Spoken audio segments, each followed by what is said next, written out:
സ്വാഗതം എല്ലാവർക്കും വളരെ വളരെ പ്രധാനപ്പെട്ട ഈ ഒരു ഡിസ്കഷൻ സെഷനിലേക്ക്.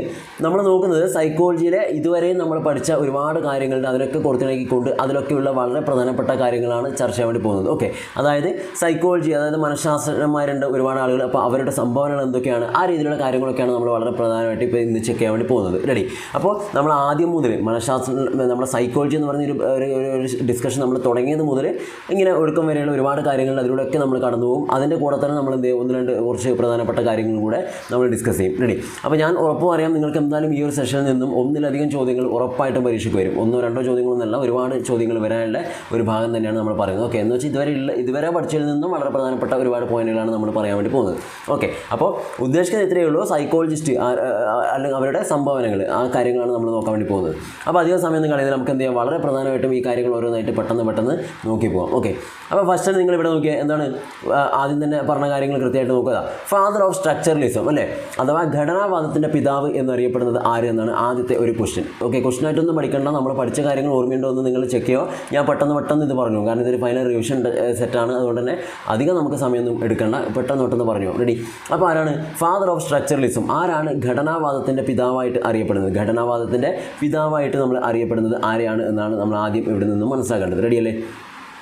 ഓക്കെ, അപ്പോൾ ആരാണ് ഘടനാവാദത്തിൻ്റെ പിതാവ് എന്നറിയപ്പെടുന്നത് ആരാണെന്നാണ് ആദ്യത്തെ സെഷൻ. ആരാണ്? വളരെ ഇമ്പോർട്ടൻ്റ് ആയിട്ടുള്ള കാര്യമാണ്. ആരാണ്? വില്യം വൂണ്ടാണ്, അല്ലേ? വില്യം വൂണ്ടാണ് ഘടനാവാദത്തിൻ്റെ അഥവാ ഫാദർ ഓഫ് സ്ട്രക്ചറലിസം എന്നറിയപ്പെടുന്നത് വില്യം വൂണ്ടാണ് എന്നുള്ള കാര്യം കൃത്യമായിട്ട് മനസ്സിലാക്കി വെക്കണം. വില്യം വൂണ്ടാണ്, കിട്ടിയല്ലോ, അറിയുന്നതിനാണ്. Next, functionalism. Father of functionalism ആര്, അല്ലെങ്കിൽ ധർമ്മവാദത്തിൻ്റെ പിതാവ് എന്നറിയപ്പെടുന്നത് ആരാണ്? ധർമ്മവാദം എന്ന് പറയുമ്പോൾ തന്നെ നിങ്ങൾക്ക് വളരെ എളുപ്പത്തിൽ ഇത് കിട്ടണം. ആരാണ്? ഒരു സംശയം വേണ്ട, വില്യം ജെയിംസ് ആണ്, അല്ലേ? വില്യം ജെയിംസ് ആണ് ശരിക്കും ധർമ്മവാദത്തിൻ്റെ ഉപജ്ഞാതാവായിട്ട് അറിയപ്പെടുന്നത്, അല്ലെങ്കിൽ ധർമ്മവാദം അല്ലെങ്കിൽ ഫാദർ ഓഫ് ഫങ്ഷണലിസം എന്നറിയപ്പെടുന്നത് വില്യം ജെയിംസ് ആണ് എന്നുള്ള കാര്യം നിങ്ങൾക്ക് കൃത്യമായിട്ട് അറിയാം, അല്ലേ? അങ്ങനെയാണ് തൊട്ടടുത്തത് ബിഹേവിയറിസം അല്ലെങ്കിൽ വ്യവഹാരവാദം ആരാണ് കൊണ്ടുവന്നത്, അല്ലെങ്കിൽ വ്യവഹാരവാദത്തിൻ്റെ ഉപജ്ഞാതാവ് ആര്? നേരെ തിരിച്ചത് എങ്ങനെയും ചോദിക്കാറുണ്ട്, ചേഷ്ടാവാദത്തിൻ്റെ ഉപജ്ഞാതാവ് ആര് എന്നും ചോദ്യം വരാറുണ്ട്. റെഡി? അപ്പോൾ ആരാണ് ചേഷ്ടാവാദം അല്ലെങ്കിൽ വ്യവഹാരവാദം, അല്ലെങ്കിൽ ഫാദർ ഓഫ് ബിഹേവിയറിസം എന്ന് പറയുന്നത് കൊണ്ടുവന്നത് ആരാണ്? ഇതാണ് വളരെ ഇമ്പോർട്ടൻ്റ്. ആരാണ്? JB വാട്സൺ ആണ് എന്നുള്ള കാര്യം നിങ്ങൾക്ക് എല്ലാവർക്കും അറിയാം. JB വാട്സൺ, അല്ലേ? JB വാട്സൺ ആണ്, അല്ലേ? അപ്പോൾ നമ്മൾ വളരെ പ്രധാനപ്പെട്ട കാര്യങ്ങളോട് തന്നെയാണ് ചർച്ച ചെയ്തുകൊണ്ട് പോകുന്നത്. അപ്പോൾ ഇത്രയും കാര്യങ്ങൾ നിങ്ങൾക്ക് വളരെ എളുപ്പത്തിൽ അറിയുന്നതന്നെയായിരിക്കും. നെക്സ്റ്റ്, അങ്ങനെയാണെങ്കിൽ കൺസ്ട്രക്റ്റിവിസം എന്ന് പറയുന്ന ആ ഒരു ഭാഗം ഇൻട്രൊഡ്യൂസ് ചെയ്തത് ആര്, അല്ലെങ്കിൽ പിന്നെ കൺസ്ട്രക്റ്റിവിസത്തിൻ്റെ ഉപജ്ഞാതാവ് ആര് എന്നാണ് ക്വസ്റ്റ്യൻ, അല്ലേ? മലയാളത്തിൽ ജ്ഞാനനിർമ്മിതിവാദം. ഈ കൺസ്ട്രക്റ്റിവിസം എന്നും പറയാറുണ്ട്, അതും അല്ലെങ്കിൽ കൊഗ്നിറ്റീവ് കൺസ്ട്രക്റ്റിവിസം എന്നും പറയാറുണ്ട്. രണ്ടും സെയിം തന്നെയാണ്. ക്ലിയർ അല്ലേ? അപ്പോൾ കൺസ്ട്രക്റ്റിവിസം അഥവാ കൊഗ്നിറ്റീവ് കൺസ്ട്രക്റ്റിവിസം, അതായത് ജ്ഞാനനിർമ്മിതിവാദം. ആരാണ് ജ്ഞാനനിർമ്മിതിവാദം കൊണ്ടുവന്നത്? ആരാണ്? എല്ലാവർക്കും അറിയുന്നതിനാണ്. ജ്ഞാനനിർമ്മിതിവാദം കൊണ്ടുവന്നത് ജീൻ പിയാഷെയാണ്. അപ്പോൾ പിയാഷെ എന്നുള്ള പേര് നിങ്ങൾ ഒരിക്കലും മറക്കാൻ പാടില്ല, ഒരിക്കലും മറക്കില്ല. അപ്പോൾ ജീൻ പിയാഷെയാണ് ജ്ഞാനനിർമ്മിതിവാദം എന്ന് പറയുന്നത് കൊണ്ടുവന്നത്, അല്ലേ? ക്ലിയർ? സംശയമൊന്നുമില്ലല്ലോ. അങ്ങനെയാണ് നമുക്ക് ആ സമയത്ത് തന്നെ സ്പോട്ടിൽ ക്ലിയർ ചെയ്യണം. എന്താണ് സോഷ്യൽ കൺസ്ട്രക്റ്റിവിസത്തിൻ്റെ ഉപജ്ഞാതാവ് ആര്, അല്ലെങ്കിൽ സാമൂഹ്യ ജ്ഞാന നിർമ്മിതിവാദം കൊണ്ടുവന്നത് ആരെന്നാണ്? ആരാണ്? ജ്ഞാനനിർമ്മിതിവാദം പിയാഷെയാണെങ്കിൽ സാമൂഹ്യ ജ്ഞാന നിർമ്മിതിവാദം കൊണ്ടുവന്നത് സോഷ്യൽ കൺസ്ട്രക്റ്റിവിസം ഇൻട്രൊഡ്യൂസ് ചെയ്ത് ആരാണ്? വൈഗോസ്കിയാണ് എന്നുള്ള കാര്യം കൃത്യമായിട്ട് മനസ്സിലാക്കാം. വൈഗോസ്കിയാണ് എന്തുകൊണ്ടുവന്നത്? ഈ പറഞ്ഞ സോഷ്യൽ കൺസ്ട്രക്റ്റിവിസം ഇൻട്രൊഡ്യൂസ് ചെയ്ത്. റെഡി? അപ്പോൾ വൈഗോസ്കി എന്ന് പറയുന്ന കാര്യം ഓപ്ഷൻ ഇല്ല എങ്കിൽ പിന്നെ ഉണ്ടാകുന്ന അവിടെ ബ്രൂണറാണ് എന്നുള്ള കാര്യം കൂടെ ഓർത്തിരിക്കും. ഓക്കെ, ആ കാര്യം കൃത്യമായിട്ട് മനസ്സിലാക്കണം. അടുത്ത അതിൻ്റെ കൂടെ തന്നെ നിങ്ങൾ പഠിക്കേണ്ട ഒരു ഭാഗമാണ് ഏതാണ്, പിന്നെ സൈക്കോ അനലിറ്റിക് അപ്രോച്ച് അല്ലെങ്കിൽ മനോവിശ്ലേഷണ സമീപനം ഇൻട്രൊഡ്യൂസ് ചെയ്തത് ആര് എന്നാണ്. ഓക്കെ, അല്ലെങ്കിൽ അതിൻ്റെ ഉപജ്ഞാതാവ് ആര്? എന്താണ് സൈക്കോ അനലിറ്റിക് അപ്രോച്ച് അഥവാ മനോവിശ്ലേഷണ സമീപനത്തിൻ്റെ ഉപജ്ഞാതാവ് ആരാണ്? നമ്മൾ പഠിച്ചത് ആരാണ്? ഒരു സംശയം വേണ്ട, കൃത്യമായിട്ട് മനസ്സിലാക്കണം. മനോവിശ്ലേഷണവാദം കൊണ്ടുവന്നത് സിഗ്മണ്ട് ഫ്രോയിഡ് ആണ്, അല്ലേ? സിഗ്മണ്ട് ഫ്രോയിഡ് ആണ് എന്നുള്ള കാര്യം കൃത്യമായിട്ട് നിങ്ങൾ അറിഞ്ഞിരിക്കണം എന്നല്ല, നിങ്ങൾക്ക് അറിയുന്നതാണ്, അത് ഓർത്തിരിക്കണം. റെഡി? അപ്പോൾ അത് മനസ്സിലായി. മനോവിശ്ലേഷണ സമീപനം കൊണ്ടുവന്നത് ആരാണ്? സിഗ്മണ്ട് ഫ്രോയിഡ് ആണ്. അതിനെ കൂടെ തന്നെ നിങ്ങൾ മനസ്സിലാക്കേണ്ടത് ഡിഫൻസ് മെക്കാനിസം അഥവാ പ്രതിരോധ തന്ത്രം എന്ന് പറയുന്നത് ആരാണ് ഇൻട്രൊഡ്യൂസ് ചെയ്തത്? എന്താണ് ഡിഫൻസ് മെക്കാനിസം അല്ലെങ്കിൽ പ്രതിരോധ തന്ത്രം? അപ്പോൾ ഈ ഡിഫൻസ് മെക്കാനിസവുമായി ബന്ധപ്പെട്ട് പ്രവർത്തിച്ചത് ആരെന്നെയാണ്? പ്രതിരോധ തന്ത്രവുമായിട്ട് പ്രവർത്തിച്ചതും ആരെന്നെയാണ്? സിഗ്മണ്ട് ഫ്രോയിഡ് തന്നെയാണ് എന്നുള്ള കാര്യം ഓർത്തിരിക്കും. അദ്ദേഹമാണ് ആ ഒരു ആശയം കൊണ്ടുവന്നത്. അപ്പോൾ സിഗ്മണ്ട് ഫ്രോയിഡ് തന്നെയാണ് എന്നുള്ള കാര്യം അവിടെയും ഓർത്തിരിക്കണം. ഓക്കെ, അതിലൊരിക്കലും നിങ്ങളുടെ സംശയം ഉണ്ടാവാൻ പാടില്ല. സിഗ്മണ്ട് ഫ്രോയിഡ് ആണ്. ക്ലിയർ അല്ലേ? അപ്പോൾ മനോവിശ്ലേഷണവാദം ഇൻട്രൊഡ്യൂസ് ചെയ്തതും അതുപോലെ ഡിഫൻസ് മെക്കാനിസം എന്ന് പറയുന്ന ആശയം കൊണ്ടുവന്നതൊക്കെ ആരെന്നെയാണ്? സിഗ്മണ്ട് ഫ്രോയിഡ് ആണ്. അതിൻ്റെ കൂടെ അങ്ങനെയാണെങ്കിൽ അടുത്ത ഒരു ഭാഗം നിങ്ങൾ കൃത്യമായിട്ട് നോക്കുക. എന്താണ് ഫാദർ ഓഫ് അനലിറ്റിക് സൈക്കോളജി അല്ലെങ്കിൽ വിശകലന മനഃശാസ്ത്രം എന്ന് പറയുന്ന ആ ഒരു ഭാഗം ഇൻട്രൊഡ്യൂസ് ചെയ്തത് ആര്? ഫാദർ ഓഫ് അനലിറ്റിക് സൈക്കോളജിയാണ് പറയുന്നത്. ഓക്കെ, അപ്പോൾ സൈക്കോ അനലിറ്റിക് അപ്രോച്ചിനെ കുറിച്ചല്ല പറയുന്നത്, ഫാദർ ഓഫ് അനലിറ്റിക് സൈക്കോളജി അല്ലെങ്കിൽ വിശകലന മനഃശാസ്ത്രത്തിൻ്റെ ഉപജ്ഞാതാവ് ആര് എന്നാണ് ചോദിച്ചത് അല്ലേ. ആരാണ് വരിക? അവിടെ നിങ്ങൾ കൃത്യമായിട്ട് മനസ്സിലാക്കുക, കാൾ യുങ് ആണ് എന്നുള്ള കാര്യം കൃത്യമായിട്ട് മനസ്സിലാക്കണം. കാൾ യുങ് എന്ന് പറയുന്ന സൈക്കോളജിസ്റ്റാണ് ഏത്? അനലിറ്റിക് സൈക്കോളജി അഥവാ വിശകലന മനഃശാസ്ത്രം ഇൻട്രൊഡ്യൂസ് ചെയ്തത്. കിട്ടിയല്ലോ, റെഡിയല്ലേ? അപ്പോൾ നിങ്ങൾ ഏതെങ്കിലും ഡൗട്ട് വരുന്നുണ്ടെങ്കിൽ ഒന്ന് പോസ് ചെയ്യുക, എന്നിട്ട് ഒന്നും കൂടെ അടിച്ചു നോക്കിയിട്ട് ആക്കണം, അല്ലെങ്കിൽ ഒരു സെഷൻ കഴിഞ്ഞാൽ നിങ്ങൾക്ക് പിന്നീട് അത് കാണാം. റെഡി? അത് കൃത്യമായിട്ട് മനസ്സിലാക്കണേ. ഞാൻ കുറച്ച് സ്പീഡിൽ തന്നെയാണ് പോകുന്നത്. അപ്പോൾ നിങ്ങൾ എന്ത് ചെയ്യണം, ഞാൻ ഓരോന്ന് ചോദിക്കുമ്പോഴും കാണുമ്പോഴും നിങ്ങൾ എന്ത് ചെയ്യണം, അതിന് ആൻസർ ചെയ്യാൻ പറ്റുന്നുണ്ടോ എന്ന് നോക്കണം. ചിലപ്പോൾ നിങ്ങൾക്കിപ്പോൾ ഇവിടെ എന്താണ് ടൈപ്പ് ചെയ്തിട്ടൊന്നും ഇങ്ങനെ പറഞ്ഞുകൊണ്ടിരിക്കാൻ പറ്റിയെന്ന് വരില്ല, കാരണം ഒരുപാട് സമയമൊന്നുമില്ല. അപ്പോൾ നിങ്ങൾക്ക് മനസ്സിലിങ്ങനെ കിട്ടുന്നുണ്ടോ നോക്കുക. അത് ആൻസർ എഴുതാൻ പറ്റിയില്ലെങ്കിൽ കുഴപ്പമില്ല. റെഡി? മനസ്സിലേക്ക് വരുന്നുണ്ടോ എന്ന് മാത്രം നോക്കിയാൽ മതി. കാരണം ഇപ്പം നിങ്ങൾക്ക് മനസ്സിലേക്ക് വരുന്നുണ്ടെങ്കിൽ ഒരു സംശയം വേണ്ട, ഓപ്ഷൻ കാണുമ്പോൾ ഓട്ടോമാറ്റിക്കായിട്ട് എന്തായാലും അത് കറക്റ്റായിട്ട് കിട്ടും. ആ കാര്യം കൂടെ ഓർത്തിരിക്കുക. അടുത്ത് നോക്കിയേ, തിയറി ഓഫ് ഇൻസൈറ്റ് ലേണിംഗ് അല്ലെങ്കിൽ അന്തർദൃഷ്ടി പഠന സിദ്ധാന്തത്തിൻ്റെ ഉപജ്ഞാതാവ് ആര് എന്നാണ് ചോദിച്ചത്. അതാണ് തിയറി ഓഫ് ഇൻസൈറ്റ് ലേണിംഗ് അഥവാ അന്തർദൃഷ്ടി പഠന സിദ്ധാന്തം ഇൻട്രൊഡ്യൂസ് ചെയ്തത് ആരാണ്? അന്തർദൃഷ്ടി സിദ്ധാന്തത്തിൻ്റെ ഉപജ്ഞാതാവ് ആര് എന്നാണ് ചോദിച്ചത് കേട്ടോ. ഉപജ്ഞാതാവ് എന്ന് ചോദിച്ചാൽ കൃത്യമായിട്ട് മനസ്സിലാക്കണം, കോഹ്ലറാണ്. നിങ്ങൾ ജസ്റ്റാൾട്ട് സൈക്കോളജിസ്റ്റ് എന്ന് പറഞ്ഞുകൊണ്ട് പേരുകളൊക്കെ പഠിച്ചിട്ടുണ്ട്. കോഹ്ലർ, കൊഫ്ക, വേർത്തിമർ എന്നൊക്കെ പറഞ്ഞ് പഠിച്ചിട്ടുണ്ട്. അപ്പോൾ അതിൽ ആ ഇൻസൈറ്റ് ലേണിംഗ് തിയറി ഇൻട്രൊഡ്യൂസ് ചെയ്തത് ആരാണ്? കോഹ്ലറാണ് എന്നുള്ള കാര്യം കൃത്യമായിട്ട് മനസ്സിലാക്കണം. അന്തർദൃഷ്ടി പഠന സിദ്ധാന്തം അല്ലെങ്കിൽ അന്തർദൃഷ്ടി സിദ്ധാന്തം ഇൻട്രൊഡ്യൂസ് ചെയ്ത് കൊണ്ടുവന്നത് ആരാണ്? കോഹ്ലറാണ് എന്നുള്ള കാര്യം ഓർത്തിരിക്കുക. അടുത്തത് പിന്നെ വളരെ പ്രധാനപ്പെട്ട കാര്യമാണ് ഫീൽഡ് തിയറി അഥവാ ക്ഷേത്ര സിദ്ധാന്തം. ഓക്കെ, ഫീൽഡ് തിയറി അഥവാ ക്ഷേത്ര സിദ്ധാന്തം എന്ന് പറയുന്നത് ആരുടെ ആശയമാണ്? അല്ല, ആരാണ്? നമ്മൾ പഠിച്ചിട്ടുണ്ട് തിയറിയൊക്കെ കൃത്യമായിട്ട് നമ്മൾ ക്ലാസ് പറഞ്ഞാൽ ആരാണ്? കേർട്ട് ലെവിനാണ് അല്ലേ. കേർട്ട് ലെവിനാണ് ഏത് ഈ ഫീൽഡ് തിയറി അഥവാ ക്ഷേത്ര സിദ്ധാന്തം എന്ന് പറയുന്ന ഈ ഒരു കാര്യം കൊണ്ടുവന്നത്. ഓക്കെ, കേർട്ട് ലെവിനാണ് എന്നുള്ള കാര്യം ഓർത്തിരിക്കണം. അതിനെ കൂടെ തന്നെ ടോപ്പോളജിക്കൽ സൈക്കോളജി എന്ന് പറഞ്ഞൊരു ബ്രാഞ്ച് ഉണ്ട്. അപ്പോൾ ടോപ്പോളജിക്കൽ സൈക്കോളജിയുടെ ഉപജ്ഞാതാവായിട്ടുള്ള അത് ഇൻട്രൊഡ്യൂസ് ചെയ്തതും ആര് തന്നെയാണ്? കേർട്ട് ലെവിൻ തന്നെയാണ് എന്നുള്ള കാര്യം കൃത്യമായിട്ട് മനസ്സിലാക്കുക. ഓക്കെ, അപ്പോൾ ടോപ്പോളജിക്കൽ സൈക്കോളജി എന്ന് പറയുന്നൊരു ഭാഗം കൊണ്ടുവന്നതും കേർട്ട് ലെവിൻ തന്നെയാണ് എന്നുള്ള കാര്യം കൃത്യമായിട്ട് മനസ്സിലാക്കുക. അതേപോലെ ആക്ഷൻ റിസർച്ച് എന്ന് പറയുന്ന ആ ഒരു ടേം ഇൻട്രൊഡ്യൂസ് ചെയ്തതും കേർട്ട് ലെവിനാണ്. അപ്പോൾ അത് നിങ്ങൾക്ക് എപ്പോഴും കൺഫ്യൂഷൻ ഉണ്ടാവാറുണ്ട്. സാധാരണ ആക്ഷൻ റിസർച്ചിൻ്റെ ഉപജ്ഞാതാവാരല്ലേ അത് കൊണ്ടുവന്നത് ആര് എന്നൊക്കെ ചോദിച്ചാൽ ഓപ്ഷൻ എപ്പോഴും ഉണ്ടാകുന്നത് ആരാണ്? അറിയാം നിങ്ങൾക്ക് ആരാണ് ഉണ്ടാവുക? ആക്ഷൻ റിസർച്ച് അല്ലേ. ജെൽ മൊറീനോ എന്നൊക്കെ പറഞ്ഞുകൊണ്ട് നിങ്ങൾ കൃത്യമായിട്ട് പിന്നെ പഠിച്ചിട്ടുണ്ടാകും. പക്ഷേ ഇവിടെ ശരിക്കും മനസ്സിലാക്കുക, ആ ഒരു ടേം ഇൻട്രൊഡ്യൂസ് ചെയ്തത് ആരാണ്? ശരിക്കും കേർട്ട് ലെവിനാണ് എന്നുള്ള കാര്യം ഓർത്തിരിക്കുക. പക്ഷേ അങ്ങനെ ഒരു ക്വസ്റ്റ്യൻ അങ്ങനെ വന്ന് കണ്ടിട്ടില്ല. എല്ലാം അങ്ങനെ ആക്ഷൻ റിസർച്ചിൻ്റെ ആ കാര്യത്തിൽ അങ്ങനെ ഒരു ക്വസ്റ്റ്യൻ വന്നിട്ട് ഇതുവരെ കണ്ടിട്ടില്ല. റെഡിയല്ലേ? അതേപോലെ തന്നെ അതിൻ്റെ ഒരു കാര്യം കൂടെ മനസ്സിലാക്കേണ്ടത് ഗസ്റ്റാൾട്ട് സിദ്ധാന്തം, അതിൻ്റെ തൊട്ട് താഴെ ഗസ്റ്റാൾട്ട് തിയറി എന്ന് പറയുന്ന ആ ഒരു ബ്രാഞ്ച് ഇൻട്രൊഡ്യൂസ് ചെയ്തത് ആരാണ്? നമ്മൾ ഗസ്റ്റാൾട്ട് സൈക്കോളജിസ്റ്റ് കോഹ്ലർ, വേർത്തിമർ, കോഹ്ലർ, കൊഫ്ക, വേർത്തിമർ എന്നൊക്കെ പറഞ്ഞ് പഠിച്ചിട്ടുണ്ട്. തൊട്ട് മുന്നേ നിങ്ങളിപ്പോൾ പഠിച്ചതാണ് കോഹ്ലറുമായി ബന്ധപ്പെട്ട ഒരു കാര്യം നിങ്ങളിവിടെ മനസ്സിലാക്കിയിട്ടുണ്ട്. അന്തർദൃഷ്ടി സിദ്ധാന്തം ഇൻട്രൊഡ്യൂസ് ചെയ്തത് കോഹ്ലറാണ്. എന്നാൽ ഗസ്റ്റാൾട്ട് തിയറി അല്ലെങ്കിൽ ഗസ്റ്റാൾട്ട് സിദ്ധാന്തം എന്ന് പറയുന്നത് പിന്നെ ഇൻട്രൊഡ്യൂസ് ചെയ്തത് ആരാണ്? അവരുടെ കൂട്ടത്തിലുള്ള അടുത്ത ആളാണ് വേർത്തിമറാണ് എന്നുള്ള കാര്യം കൃത്യമായിട്ട് മനസ്സിലാക്കുക. വേർത്തിമറാണ്. ക്ലിയർ അല്ലേ? അപ്പോൾ ഗസ്റ്റാൾട്ട് സിദ്ധാന്തം ഇൻട്രൊഡ്യൂസ് ചെയ്തത് വേർത്തിമറാണ് എന്നുള്ള കാര്യം കൂടെ നിങ്ങൾ കൃത്യമായിട്ട് മനസ്സിലാക്കി വെക്കണം. ഓക്കെ, ഇത്രയും കാര്യങ്ങൾ കൃത്യമായിട്ട് മനസ്സിലായി വിചാരിക്കുന്നു. അപ്പോൾ ഇതൊക്കെ ഓർമ്മയില്ലാത്ത അന്നേരം ക്ലിയർ ചെയ്യണം. ഇനി അങ്ങനെ പറ്റുന്നില്ലെങ്കിൽ നിങ്ങൾ നോട്ട് ചെയ്ത് വെക്കുക. ഇപ്പോൾ ടൈം അനുവദിക്കുന്നില്ലെങ്കിൽ കുറച്ച് കഴിഞ്ഞിട്ട് നിങ്ങൾക്കിത് വീണ്ടും നിങ്ങളുടെ രീതിയിൽ പോസ് ചെയ്തുകൊണ്ടൊക്കെ കാണാൻ പറ്റും. ഓക്കെ, ആ സമയത്ത് നിങ്ങൾ ഒന്നും കൂടി അത് ക്ലിയർ ചെയ്യുക. റെഡിയല്ലേ? അപ്പോൾ വേർത്തിമറാണെന്നില്ല മനസ്സിലായി. അടുത്തത് നിങ്ങൾക്ക് ഒരിക്കലും തോന്നാൻ പാടിയാണെന്ന് ഇങ്ങനെ ഓടി പോകുന്നത്. ഓക്കെ, നമ്മളിങ്ങനെ മെല്ലെ ആയി കഴിഞ്ഞാൽ ചിലപ്പോൾ 1.5 മണിക്കൂർ 2 മണിക്കൂറിനടുത്തേക്കൊക്കെ പോകും. അതുകൊണ്ടാണ് ഇങ്ങനെ പറഞ്ഞു പോകുന്നത്. അപ്പോൾ ഇതിൽ ഭൂരിഭാഗം നിങ്ങൾ പഠിച്ചു തന്നെയാണ്. അതിൽ അറിയാത്തതുണ്ടെങ്കിൽ ഒരു കൺഫ്യൂഷനും വേണ്ട, നമുക്ക് സമയമുണ്ട്. അത് മനസ്സിലാക്കി വെച്ചാൽ മാത്രം മതി. അടുത്ത ക്വസ്റ്റ്യൻ അല്ല, അടുത്ത കാര്യം കോഗ്നിറ്റീവ് കൺസ്ട്രക്റ്റിവിസം അഥവാ ജ്ഞാനനിർമ്മിതിവാദം. നമ്മളിപ്പോൾ പറഞ്ഞു അല്ലേ, എന്താണ് കോഗ്നിറ്റീവ് കൺസ്ട്രക്റ്റിവിസം അഥവാ ജ്ഞാനനിർമ്മിതിവാദം കൊണ്ടുവന്ന ആരെന്നെയാണ്? നേരത്തെ പറഞ്ഞതിനാണ്. കൺസ്ട്രക്റ്റിവിസം എന്ന് ചോദിച്ചാലും കോഗ്നിറ്റീവ് കൺസ്ട്രക്റ്റിവിസം എന്ന് പറഞ്ഞാൽ ആരെന്നാണ്? ജീൻ പിയാഷെ തന്നെയാണ് അത് ഇൻട്രൊഡ്യൂസ് ചെയ്തതെന്നുള്ള കാര്യം നിങ്ങൾ മനസ്സിലുണ്ടാവണം. ഒരിക്കലും മറക്കാൻ പാടില്ല. ജീൻ പിയാഷെയാണ്. ഓക്കെ അല്ലേ? റെഡി അല്ലേ? ശരി. അപ്പോൾ നിങ്ങൾ നന്നായിട്ട് മനസ്സിലാക്കുക. എന്തായാലും നിങ്ങൾക്കിത് ഈ ഒരു ഇത്തവണ കേട്ടിട്ട് എക്സാം ക്വാളിഫൈ ചെയ്യാൻ വേണ്ടി പറ്റും എന്നുള്ള കാര്യം കൃത്യമായിട്ട് നിങ്ങൾ തന്നെ 100% മനസ്സിൽ ഉറപ്പിക്കുക. അതിനനുസരിച്ച് നിങ്ങൾ പഠിക്കുക. ഓക്കെ, അടുത്ത നോക്കിയേ, സോഷ്യൽ കൺസ്ട്രക്റ്റിവിസം അഥവാ സാമൂഹ്യ ജ്ഞാന നിർമ്മിതിവാദം ഇൻട്രൊഡ്യൂസ് ചെയ്തത് ആര്? സാമൂഹ്യ ജ്ഞാന നിർമ്മിതിവാദം ആരാണ്? അത് നമ്മൾ നേരത്തെ പറഞ്ഞതാണ്. നിങ്ങൾ അതിൻ്റെ ഇടയ്ക്ക് കൂടെ വന്നു എന്നേ ഉള്ളൂ. വൈഗോസ്കിയാണ് അല്ലേ? വൈഗോസ്കിയാണ്. അപ്പോൾ കൺസ്ട്രക്റ്റിവിസം വൈഗോസ്കി. ഓക്കെ, കൺസ്ട്രക്റ്റിവിസം കൊണ്ടുവന്നത് പിയാഷെയാണ്. എന്നാൽ സോഷ്യൽ കൺസ്ട്രക്റ്റിവിസം സാമൂഹ്യ ജ്ഞാന നിർമ്മിതിവാദം വൈഗോസ്കിയാണ്. അപ്പോൾ സോഷ്യലായി ബന്ധപ്പെട്ട എന്തുണ്ടെങ്കിലും അത് ആരെന്നെയാണ്? വൈഗോസ്കിയാണ് എന്നുള്ള കാര്യം നിങ്ങൾ മനസ്സിൽ എപ്പോഴും ഉണ്ടാവണം. ക്ലിയർ അല്ലേ? അപ്പോൾ പ്രശ്നമൊന്നുമില്ലല്ലോ. നെക്സ്റ്റ്, വൈഗോസ്കിയെ കുറിച്ച് പറഞ്ഞപ്പോൾ നിങ്ങൾ പഠിച്ച കുറച്ച് കാര്യങ്ങളുണ്ട്. അതിലൊന്നാണ് സ്കഫോൾഡിങ് അല്ലേ? സ്കഫോൾഡിങ് അല്ലെങ്കിൽ ഒരു കൈത്താങ് നൽകൽ. ആ ഒരു കാര്യത്തിൽ കൂടുതൽ കൂടുതൽ സ്കഫോൾഡിംഗ് എന്ന് പറയുന്ന ആശയം കൂടുതലായിട്ടും ഉപയോഗിച്ച് ആരെന്നെയാണ് വൈഗോസ്കി ആണ് എന്നുള്ള കാര്യം കൃത്യമായിട്ട് മനസ്സിലാക്കുക. ഓക്കെ, ക്വസ്റ്റ്യൻ വരാറുണ്ട്.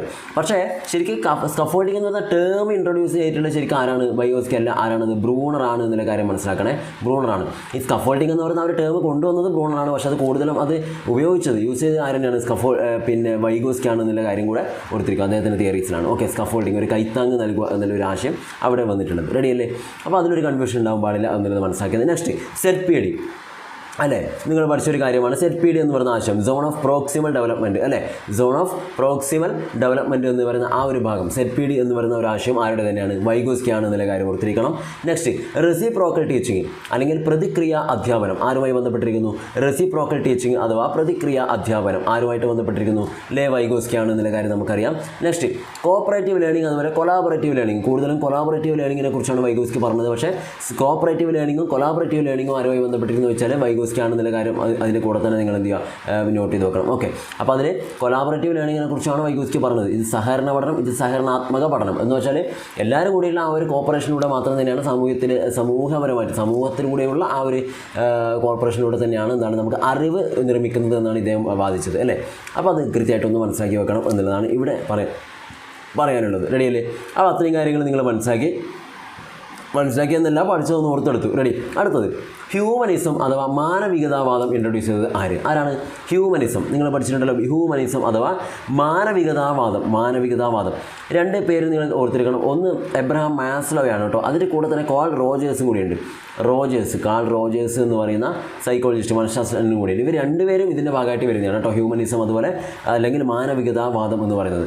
അപ്പോൾ അങ്ങനെ ഒരു ചോദ്യം നിങ്ങൾക്ക് വരുന്നുണ്ടെങ്കിൽ ഓപ്ഷൻ ഇത് ഏതെങ്കിലും ഒന്നേ ഉണ്ടാവില്ല. ഓക്കെ, അതിലൊന്നും കൺഫ്യൂഷനൊന്നും വേണ്ട. അപ്പോൾ ഹ്യൂമനിസം എന്ന് പറയുന്ന ഒരു ആശയം കൂടുതൽ ആ ചോദ്യം വന്നിട്ടുള്ളത് മാസ്ലോയുടെ പേരിലാണ് എന്നുള്ള കാര്യം കൂടെ ഓർത്തിരിക്കുക.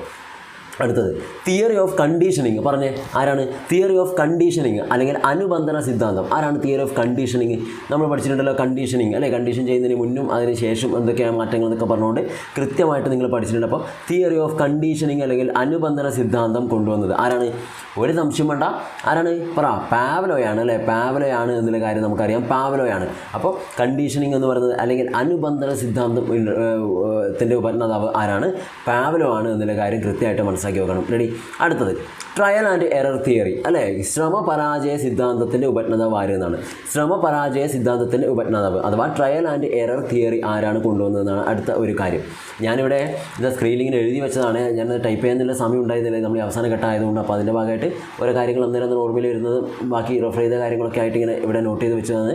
അതനുസരിച്ച് ഓക്കെ, നിങ്ങൾക്ക് ഒരിക്കലും തോന്നാൻ പാടില്ല എന്താണ് ഇങ്ങനെ എഴുതി വെച്ച് മനസ്സിലാവുന്നില്ല എന്നൊക്കെ. അപ്പോൾ ഞാൻ വായിക്കുമ്പോൾ തന്നെ ക്ലിയർ ചെയ്യുമോ. അപ്പോൾ ട്രയൽ ആൻഡ് എറർ തിയറി അഥവാ ശ്രമപരാജയ സിദ്ധാന്തം എന്ന് പറയുന്ന ഈ ഒരു ഭാഗം കൊണ്ടുവന്നത് ആരാണ്? തൊണ്ടൈക്കാണ് എന്നുള്ള കാര്യം കൊടുത്തിരിക്കും അല്ലേ. ആരാണ്? തൊണ്ടൈക്കാണ് എന്നുള്ള കാര്യം. തൊണ്ടൈക്ക് ആണ് എന്നുള്ള കാര്യം കൃത്യമായിട്ട് മനസ്സിലാക്കുക. അപ്പോൾ ട്രയൽ ആൻഡ് എറർ തിയറി നിങ്ങൾക്ക് എല്ലാവർക്കും അറിയാം തൊണ്ടൈക്ക് തന്നെയാണ്. അദ്ദേഹവുമായി ബന്ധപ്പെട്ട 3 പ്രധാനപ്പെട്ട നിയമങ്ങളെക്കുറിച്ച് നിങ്ങൾ പഠിച്ചിട്ടുണ്ട് അല്ലേ. Law of readiness, law of exercise, law of effect എന്നൊക്കെ പറഞ്ഞുകൊണ്ട് അതൊക്കെ നമ്മുടെ മനസ്സിലുണ്ടാവണം എന്നുള്ളത് ഇവിടെ ഓർമ്മിപ്പിക്കുകയാണ്. അപ്പോൾ നിങ്ങൾ ചെയ്യേണ്ടത് ഈ പറഞ്ഞ കാര്യങ്ങളൊക്കെ ഏതെങ്കിലും ഒന്ന് വിട്ടുപോയി തോന്നിയാൽ അപ്പോൾ ഒന്ന് അത് മറിച്ച് നോക്കാൻ കൂടി ശ്രദ്ധിക്കണം ഈ ഒരു സെഷൻ കഴിഞ്ഞിട്ട്. അടുത്തത് ആക്ഷൻ റിസർച്ച് അഥവാ ക്രിയാ ഗവേഷണം. തൊട്ട് മുന്നേ നമ്മൾ പറഞ്ഞു വെച്ചതേ ഉള്ളൂ. അപ്പോൾ ഓക്കെ, ഞാൻ നേരത്തെ പറഞ്ഞ എന്തോ ഒരു മിസ്റ്റേക്ക് വന്നിട്ടുണ്ട് അല്ലേ. ഞാനവിടെ എന്താ പറഞ്ഞത്? ജെയൽ മൊറീനോ എന്നാണ് പറഞ്ഞത് അല്ലേ. സോറി, ജെയൽ മൊറീനോ അല്ല. ആക്ഷൻ റിസർച്ച് എന്ന് വെച്ചാൽ സ്റ്റീഫൻ എം കോറിയാണ് കേട്ടോ. നമ്മൾ നേരത്തെ ഏതിനെക്കുറിച്ച് പറയുമ്പോഴാണ് ഞാനിത് പറഞ്ഞത്. ഒറ്റ മിനിറ്റ്. ആക്ഷൻ റിസർച്ച് എന്ന് പറയുന്ന ഭാഗം ടേം ആക്ഷൻ റിസർച്ച് ഇൻട്രൊഡ്യൂസ് ചെയ്തത് കേർട്ട് ലെവിനാണെന്ന് പറഞ്ഞപ്പോൾ ഞാനിവിടെ പറഞ്ഞത് എന്താണ്? ആക്ഷൻ റിസർച്ച് എന്ന് പറയുന്ന ഈ ഒരു സിദ്ധാന്തം ഇത് ഇൻട്രൊഡ്യൂസ് ചെയ്തത് ആരാണ്?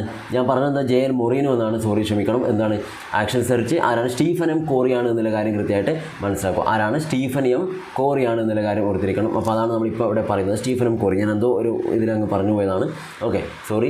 അപ്പോൾ സ്റ്റീഫൻ എം കോറിയാണ് എന്നുള്ള കാര്യം കൃത്യമായിട്ട് മനസ്സിലാക്കണം.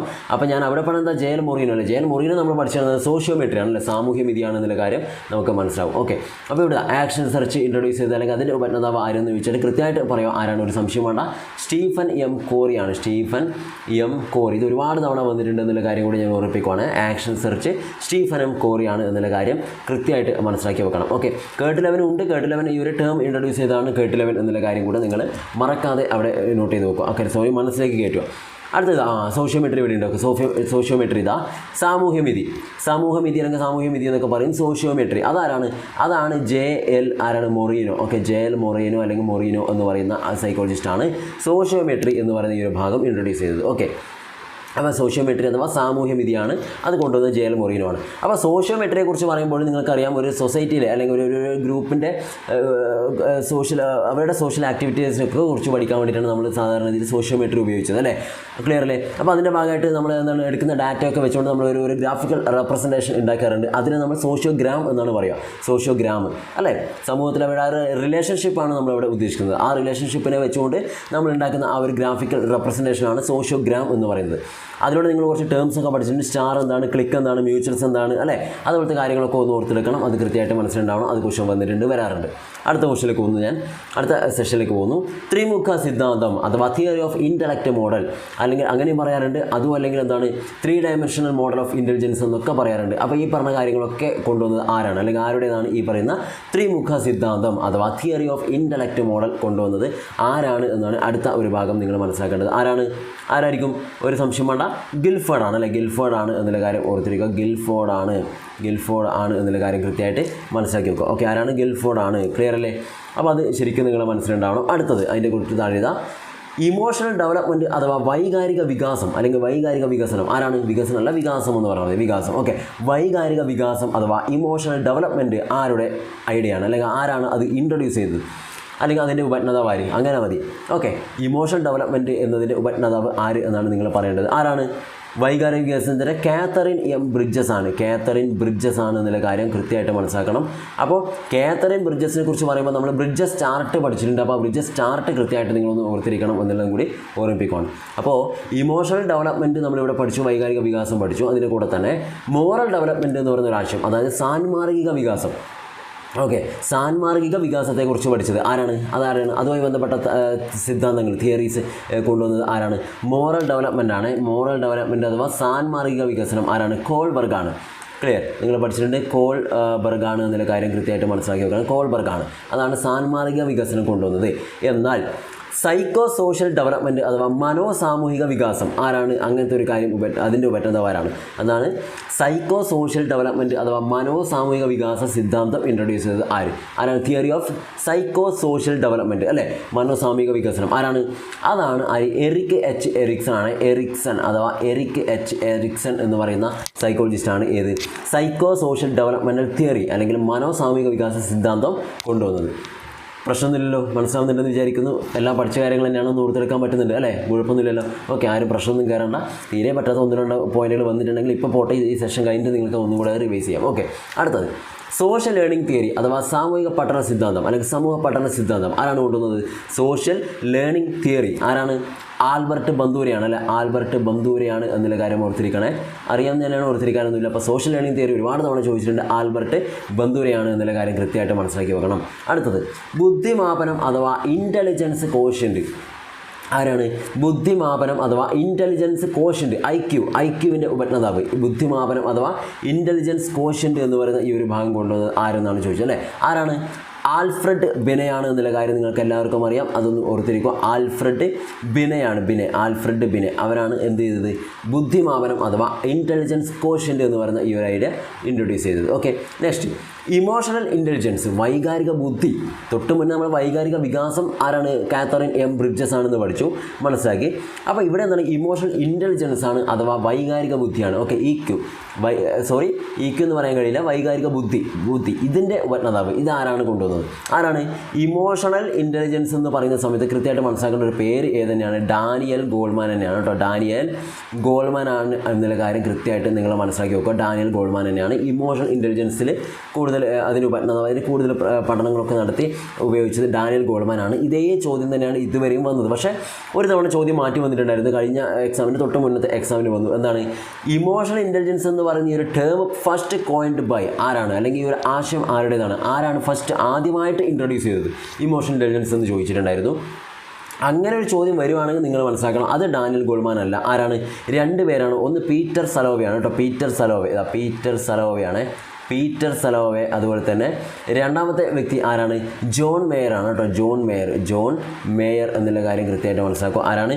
John Mayer. അതുപോലെ തന്നെ പീറ്റർ സലോവ. ഓക്കെ, പീറ്റർ സലോവയും ജോൺ മേയറുമാണ് ഈ ഒരു ടേം ആദ്യമായിട്ട് ഇൻട്രൊഡ്യൂസ് ചെയ്തത്, അല്ലെങ്കിൽ term coined by Peter Salovey and John Mayer. എന്നാൽ ഇമോഷണൽ ഇൻ്റലിജൻസ് ആരുടെ ഐഡിയ അല്ല, അതിൻ്റെ ഉപജ്ഞാതാവ് ആര് എന്നൊക്കെ ചോദിച്ചാൽ ഡാനിയൽ ഗോൾമാനാണ് എന്നുള്ള കാര്യത്തിലും സംശയം വേണ്ട. അപ്പോൾ ഓപ്ഷൻ കൃത്യമായിട്ട് നോക്കിയിട്ട് മാത്രം കറക്റ്റായിട്ടുള്ള ആൻസറിലേക്ക് വരിക. Next, 2 factor theory of intelligence. നമ്മൾ ബുദ്ധിയിലേക്ക് വരുവാണ്, ഇൻ്റലിജൻസിലേക്ക് വരുവാണ്. അപ്പോൾ അവിടെ 2 ഫാക്ടർ തിയറി അല്ലേ, ബുദ്ധിയുടെ എന്താണ് ദ്വിഘടക സിദ്ധാന്തം എന്ന് പറയുന്ന കാര്യം. ബുദ്ധിയുടെ ദ്വിഘടക സിദ്ധാന്തം ഇൻട്രൊഡ്യൂസ് ചെയ്തത് ആര് എന്നാണ് ചോദിച്ചത്. ആരാണ്? ഒരു സംശയം വേണ്ട, ജി ഫാക്ടർ, എഫ് ഫാക്ടർ എന്നൊക്കെ പറഞ്ഞുകൊണ്ട് നിങ്ങൾ പഠിച്ച, എസ് ഫാക്ടർ എന്നൊക്കെ പഠിച്ചുകൊണ്ട് അല്ലേ, ജനറൽ ഫാക്ടർ ആൻഡ് സ്പെസിഫിക് ഫാക്ടറൊക്കെ ബുദ്ധിക്കുണ്ടെന്നൊക്കെ പഠിച്ചത് ആരാണ്?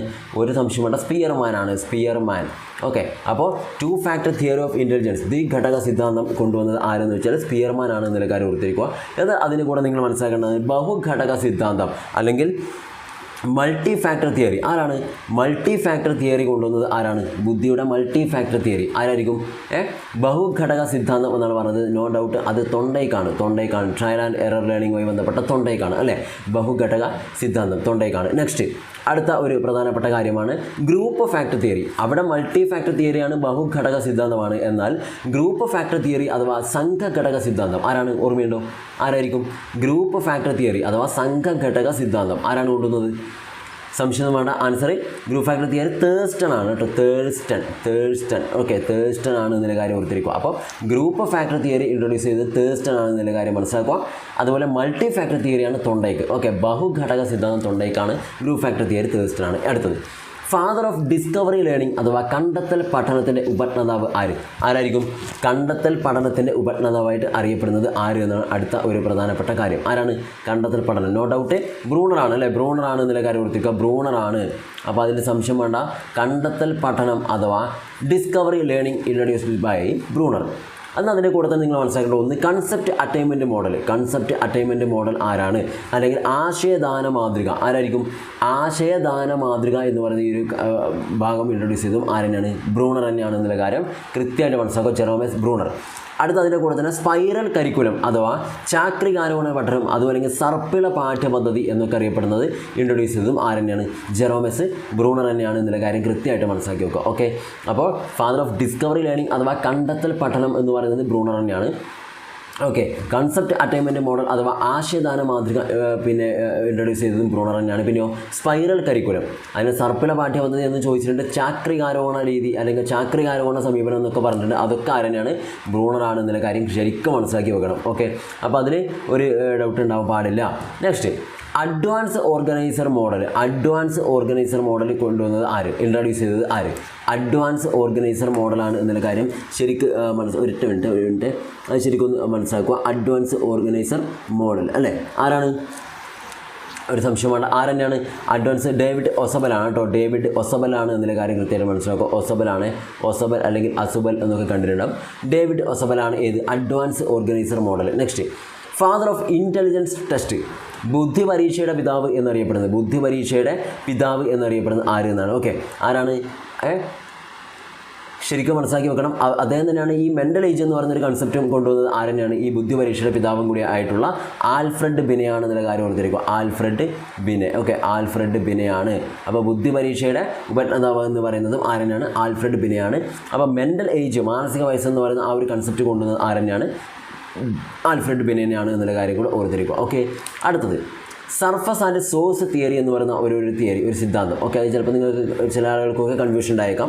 ശരിക്കും നോക്കണം, പ്രതല പ്രഭാവ സവിശേഷക സിദ്ധാന്തം അല്ലെങ്കിൽ സർഫസ് ആൻഡ് സോഴ്സ് തിയറി എന്ന് പറയുന്ന ഈ ഒരു സിദ്ധാന്തം ഇത് ആരാണ് കൊണ്ടുവന്നത്? ആരുടെ ഐഡിയ ആണെന്നാണ് ചോദ്യം അല്ലേ. ആരായിരിക്കും? ഒരു സംശയം വേണ്ട, ആരാണ്? റെയ്മണ്ട് കാറ്റലാണ് കേട്ടോ. റെയ്മണ്ട് കാറ്റലാണ് എന്നുള്ള കാര്യം കൃത്യമായിട്ട് മനസ്സിലാക്കുക. എന്താണ് സംഭവം?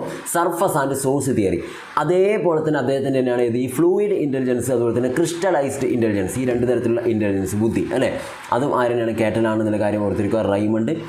റെയ്മണ്ട് കാറ്റൽ തന്നെയാണ് ഈ പറഞ്ഞ പോലെ ഫ്ലൂയിഡ് ഇൻ്റലിജൻസ്, അതുപോലെ തന്നെ ക്രിസ്റ്റലൈസ്ഡ് ഇൻ്റലിജൻസ്. അപ്പോൾ ഈ രണ്ട് ഐഡിയയും അതുപോലെ സർഫസ് ആൻഡ് സോഴ്സ് തിയറി അഥവാ പ്രതല പ്രഭാവ സവിശേഷക സിദ്ധാന്തം എന്ന് പറയുന്നത് റെയ്മണ്ട് കാറ്റലാണ് എന്നുള്ള കാര്യം ഓർത്തിരിക്കുക. അടുത്ത കാര്യം ഡ്രൈവ് റിഡക്ഷൻ തിയറി, അങ്ങനെ ഒരു തിയറി ഉണ്ടായിരുന്നു, ഡ്രൈവ് റിഡക്ഷൻ തിയറി അല്ലേ. അപ്പോൾ ആരായിരിക്കും ഡ്രൈവ് റിഡക്ഷൻ തിയറി എന്ന് പറയുന്ന ഈ ഒരു ഭാഗം ഇൻട്രൊഡ്യൂസ് ചെയ്തത്? ഓക്കെ, ഡ്രൈവ് റിഡക്ഷൻ തിയറി എന്ന് പറയുന്നത് ഹള്ളാണ്. ഓക്കെ, ആരാണ്? ഹള്ളാണ് എന്നുള്ള കാര്യം ഓർത്തിരിക്കുക. ഹള്ള് എന്ന് പറയുന്ന സൈക്കോളജിസ്റ്റാണ് ഡ്രൈവ് റിഡക്ഷൻ തിയറി എന്ന് പറയുന്ന കാര്യം ഇൻട്രൊഡ്യൂസ് ചെയ്തത്. ഓക്കെ, നെക്സ്റ്റ് കോഗ്നിറ്റീവ് മാപ്പ് അഥവാ വൈജ്ഞാനിക ഭൂപടം ചിത്രീകരിച്ചത്. ഓക്കെ, കോഗ്നിറ്റീവ് മാപ്പ് അഥവാ വൈജ്ഞാനിക ഭൂപടം എന്ന് പറയുന്ന ഈ ഒരു കാര്യം, ഈ ഒരു ആശയം ആരുടേതാണ്? ടോൾമാനാണ് കേട്ടോ, ടോൾമാനാണ് എന്നുള്ള കാര്യം ഓർത്തിരിക്കുക. അപ്പോൾ ഹൾ എന്ന് പറയുന്ന ഡ്രൈവ് റിഡക്ഷൻ തിയറിയാണ്. കോഗ്നിറ്റീവ് മാപ്പ് അഥവാ വൈജ്ഞാനിക ഭൂപടം എന്ന് പറയുന്നത് ടോൾമാനാണ് എന്നുള്ള കാര്യം കൂടെ നോട്ട് ചെയ്ത് നോക്കുക, ടോൾമാൻ. ഓക്കെ, അടുത്തത് കൺസെപ്റ്റ് മാപ്പ് അഥവാ ആശയ ഭൂപടം. കൺസെപ്റ്റ് മാപ്പ് അഥവാ ആശയ ഭൂപടം എന്ന് പറയുന്ന ഈ ഒരു ആശയം കൊണ്ടുവന്നത് ജോസഫ് ഡി നൊവാക്ക് ആണ് കേട്ടോ, നൊവാക്ക്. ഓക്കെ, അപ്പോൾ ജോസഫ് ഡി നൊവാക്ക് ആണ് ശരിക്കും കൺസെപ്റ്റ് മാപ്പ് അല്ലെങ്കിൽ ആശയ ഭൂപടം കൊണ്ടുവന്നത്. അപ്പോൾ ഇവിടെ ശരിക്കും മനസ്സിലാക്കണം എന്താണ്? കോഗ്നിറ്റീവ് മാപ്പ് അഥവാ വൈജ്ഞാനിക ഭൂപടം ടോൾമാനാണ്, എന്നാൽ കൺസെപ്റ്റ് മാപ്പ് അഥവാ ആശയ ഭൂപടം എന്ന് പറയുന്നത് ജോസഫ് ഡി നൊവാക്ക് ആണ് എന്നുള്ള കാര്യം കൂടെ ഓർത്തിരിക്കുക. അടുത്ത കാര്യം language acquisition device. Okay, LAD എന്നുകൊണ്ട് നിങ്ങൾ പഠിച്ചിട്ടുണ്ടാവും. ലാഡ് ആരാണ് കൊണ്ടുവന്നത്? ലാഡ് എന്ന് പറയുന്ന ഈ ഒരു ആശയം ആരുടേതാണ്? എല്ലാവർക്കും അറിയാം, സംശയമൊന്നും വേണ്ട. ലാഡ് ആരാണ്? നോം ചോംസ്കിയാണ് അല്ലേ. ലാംഗ്വേജ് അക്വിസിഷൻ ഡിവൈസ് എന്ന് പറയുന്ന ഈ ഒരു ആശയം കൊണ്ടുവന്നത് നോം ചോംസ്കിയാണ് എന്നുള്ള കാര്യം നിങ്ങൾക്ക് എല്ലാവർക്കും അറിയാം. അതിൻ്റെ കൂടെ തന്നെ യൂണിവേഴ്സൽ ഗ്രാമർ തിയറി അല്ലേ, അല്ലെങ്കിൽ സാർവത്രിക വ്യാകരണ സിദ്ധാന്തം ആരുടെ തന്നെയാണ്? സാർവിക വ്യാകരണം എന്ന് പറയുന്നതൊക്കെ ആരെന്നെയാണ്? ചോംസ്കിയാണ് എന്നുള്ള കാര്യം കൃത്യമായിട്ട് മനസ്സിലാക്കണേ. ചോംസ്കി അറിയാലോ, ചോംസ്കിയാണ്. ഓക്കെ, അത് ശരിയാണ്. ഓക്കെ, അപ്പോൾ ലാംഗ്വേജ് അക്വിസിഷൻ ഡിവൈസ് അഥവാ ലാഡ് എന്ന് മാത്രം ചോദിക്കാറുണ്ട്, ചോംസ്കിയാണ്. യൂണിവേഴ്സൽ ഗ്രാമർ തിയറി ചോംസ്കിയാണ്. പിന്നെയോ ട്രാൻസ്ഫോർമേഷണൽ ഗ്രാമർ അല്ലെങ്കിൽ രചനാന്തരണ പ്രജനന വ്യാകരണം. ഓക്കെ, രചനാന്തരണ പ്രജനന വ്യാകരണം എന്ന് പറയുന്ന ഈ ഒരു ആശയം ആരുടെ തന്നെയാണ്? നമ്മുടെ നോം ചോംസ്കിയാണ് എന്നുള്ള കാര്യം ഓർത്തിരിക്കുക. അപ്പോൾ ട്രാൻസ്ഫോർമേഷണൽ ഗ്രാമർ, അതുപോലെ യൂണിവേഴ്സൽ ഗ്രാമർ അല്ലെങ്കിൽ ലാംഗ്വേജ് അക്വിസിഷൻ ഡിവൈസ്, ഇതൊക്കെ കൊണ്ടുവന്നത് ആരാണ്? ചോംസ്കിയാണ്, നോം ചോംസ്കിയാണ് എന്നുള്ള കാര്യം കൂടെ മനസ്സിലാക്കിയെടുക്കുക. നിങ്ങൾക്ക് അറിയുന്നത് തന്നെയാണ്. അടുത്തത് കൺവെർജൻ്റ് തിങ്കിങ് അഥവാ സംവ്രജന ചിന്തനം. പിന്നെയോ ഡൈവേർജൻ്റ് തിങ്കിങ് അഥവാ വിഭ്രജന ചിന്ത. ഈ പറഞ്ഞ ആശയം ആരുടേതാണ്? ഒന്നെന്താണ്? കൺവെർജൻ്റ് തിങ്കിങ് ആണ്. രണ്ട് ഡൈവേർജൻ്റ് തിങ്കിങ് ആണ്, അതായത് സംവ്രജന ചിന്ത അതുപോലെ വിഭ്രജന ചിന്ത. ഈ പറഞ്ഞ രണ്ട് ആശയം കൊണ്ടുവന്നത് ആയിരുന്നാണ്? ഗിൽഫർഡ് ആണ് കേട്ടോ, ഗിൽഫർഡ് ആണ് എന്നുള്ള കാര്യം നമ്മൾ നേരത്തെ പറഞ്ഞ ഗിൽഫർഡ് ആണ് എന്നുള്ള കാര്യം കൂടെ നിങ്ങളൊന്ന് മനസ്സിലാക്കണം. ഗിൽഫർഡ് ആണ് സംവ്രജന ചിന്തയും അതുപോലെ തന്നെ വിഭ്രജന ചിന്തയൊക്കെ കൊണ്ടുവന്നത് ഗിൽഫർഡ് ആണ് എന്നുള്ള കാര്യം ഓർത്തിരിക്കുക. അതിൻ്റെ കൂടെ ഡെവലപ്മെൻ്റൽ ടാസ്ക് എന്ന് പറയുന്ന ഒരു കാര്യമുണ്ട് അല്ലേ, ഡെവലപ്മെൻ്റൽ ടാസ്ക്. ഓക്കെ, അപ്പോൾ ഈ ഡെവലപ്മെൻ്റൽ ടാസ്ക് എന്ന് പറയുന്ന ഈ ഒരു ആശയം ആരുടേതായിരുന്നു? ഡെവലപ്മെൻ്റൽ ടാസ്ക് ആരാണ്? ഒരു സംശയം വേണ്ട, ഹാവി ഗസ്റ്റ് ആണ് കേട്ടോ, ഹാവി ഗസ്റ്റ്. ഇതിൻ്റെ മലയാളം വേർഡ് എനിക്ക് കൃത്യമായിട്ട് ഓർമ്മ പെട്ടെന്ന് വരുന്നില്ല. ഓക്കെ, അപ്പോൾ ഇത് വികാസപരമായിട്ടുള്ള എന്തൊരു പേര് കൃത്യമായിട്ട് മലയാളം വേർഡ് എനിക്ക് ഓർമ്മ വരുന്നില്ല. അപ്പോൾ ശരിക്കും നോക്കുക, ഡെവലപ്മെൻ്റൽ ടാസ്ക് എന്ന് പറയുന്നത് ആരാണ്? ഹാവി ഗസ്റ്റ് ആണ് എന്നുള്ള കാര്യം നിങ്ങൾ ശരിക്കും ഒന്ന് മനസ്സിലാക്കി വെക്കണം. ഓക്കെ, അടുത്തത് ഇൻട്രോസ്പെക്ഷൻ മെത്തേഡ് അല്ലെങ്കിൽ ആത്മപരിശോധനാ രീതി. ആരാണ്? അറിയോ? ഇൻട്രോസ്പെക്ഷൻ മെത്തേഡ് അല്ലെങ്കിൽ ആത്മപരിശോധനാ രീതി. ഇത് ആരുടെ ആശയമായിരുന്നു?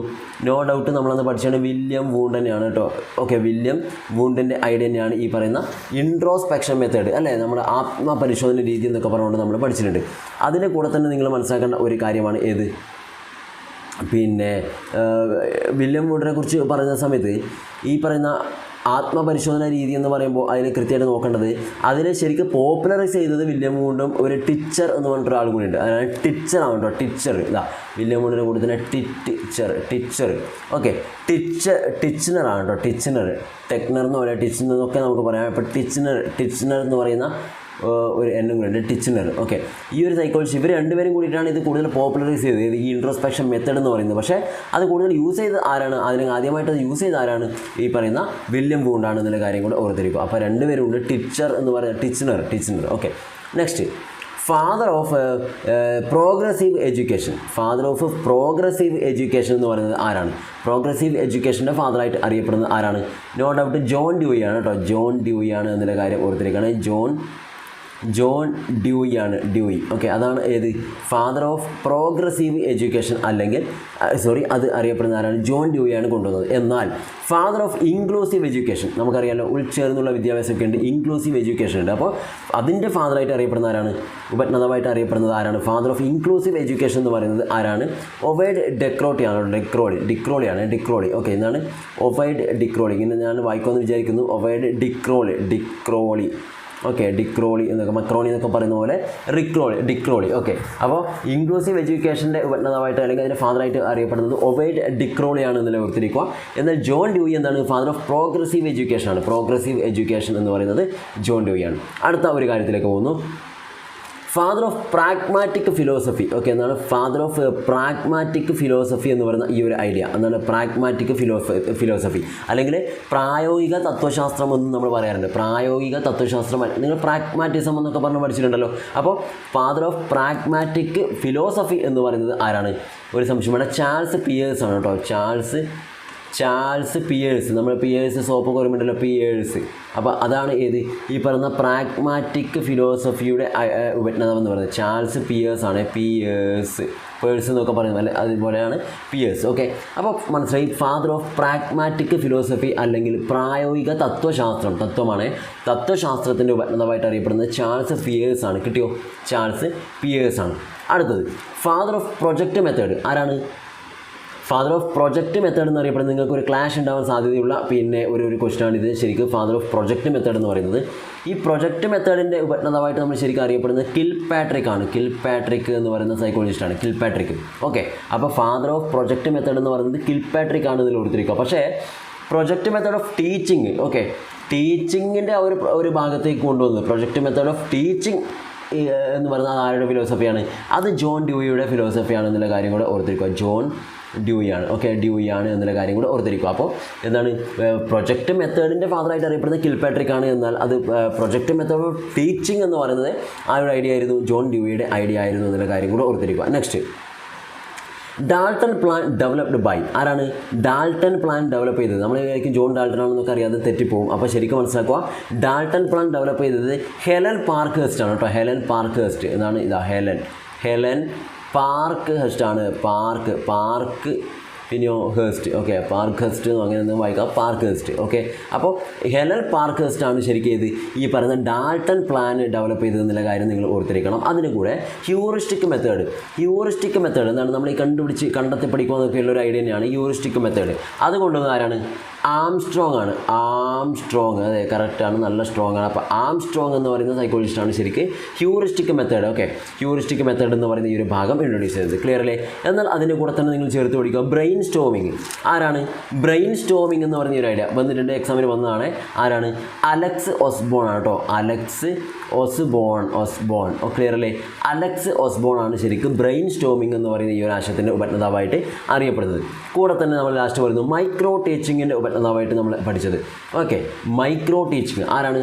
മൈക്രോ ടീച്ചിങ്ങിൻ്റെ ഉപജ്ഞാതാവായിട്ട് നമ്മൾ പറഞ്ഞത് DW അലൻ ആണ്. ഓക്കെ, അപ്പോൾ നമ്മൾ നേരത്തെ സാമൂഹ്യ വിധിയുടെ ഉപജ്ഞാതാവായിട്ട് അറിയപ്പെടുന്ന ആരാണ്? JL മൊറീനോ ആയിരുന്നു. Action research Stephen M Corey ആയിരുന്നു. ഇവിടെ മൈക്രോ ടീച്ചിങ് ആണ് അതിൻ്റെ ഉപജ്ഞാതാവായിട്ട് നമ്മൾ അറിയപ്പെടുന്നത് ആരെയാണ്? ഓർമ്മയുണ്ടല്ലോ, എന്താണ്? DW അലനാണ്. ഓക്കെ, അലനാണ് എന്നുള്ള കാര്യം കൂടെ ഓർത്തിരിക്കണം. ക്ലിയർ ആണോ? അപ്പോൾ അത്രയും കാര്യങ്ങൾ നിങ്ങൾ അതിൻ്റെ കൂട്ടത്തിൽ കൃത്യമായിട്ട് മനസ്സിലാക്കി വെക്കണം. ഇനി കുറച്ച് കാര്യങ്ങൾ നമുക്ക് പഠിക്കാം. അതിൻ്റെ കൂടെ തന്നെ കുറച്ച് റെയറായിട്ട് വരുന്നതാണ്, പറ്റുന്നില്ലെങ്കിൽ ഒഴിവാക്കും, അത്രയേ ഉള്ളൂ. ലീനിയർ പ്രോഗ്രാമിംഗ് എന്ന് പറഞ്ഞൊരു ആശയം. ലീനിയർ പ്രോഗ്രാമിംഗ് എന്ന് പറയുന്ന ആശയം ആരുടേതാണ്? സ്കിന്നറാണ് കേട്ടോ. സ്കിന്നറിൻ്റേതാണ് എന്നുള്ള കാര്യം ഓർത്തിരിക്കുകയാണ്.